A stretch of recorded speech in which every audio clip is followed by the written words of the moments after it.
Good afternoon. My name is Tim Fugate. I'm the Chief Operations Officer for BLI Contract Security, and today I want to discuss the ugly truth about modern day security.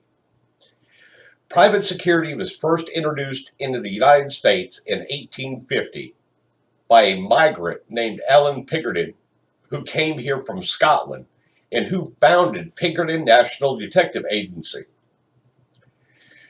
Pinkerton National Detective Agency became famous for a full plot to assassinate then President-elect Abraham Lincoln in 1861.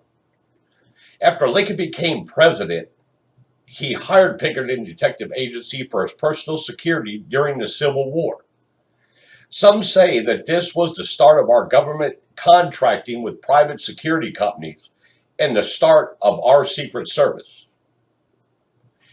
It is first important to point out that our government has a responsibility to provide law enforcement and investigative services through federal, state, county, and city governments because our taxes pay for these services. It's also important to point out that we cannot put a police officer on every corner.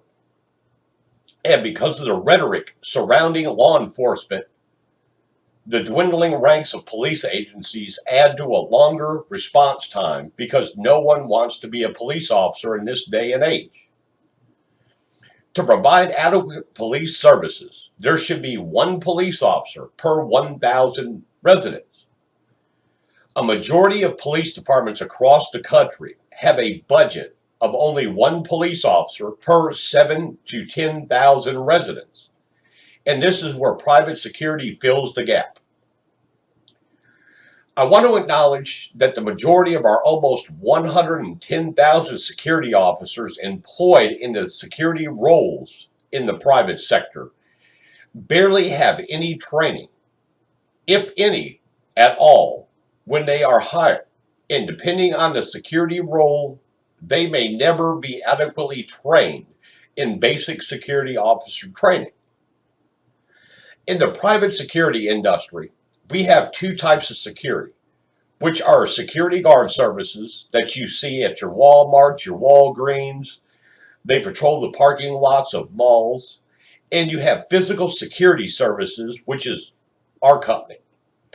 We provide security services to states and federal agencies along with private companies. Over $100 million is spent yearly on security. And unlike law enforcement agencies, security companies do not have an obligation to adequately train their security or have rules on who they can hire or not hire. And it is left strictly up to the security companies themselves.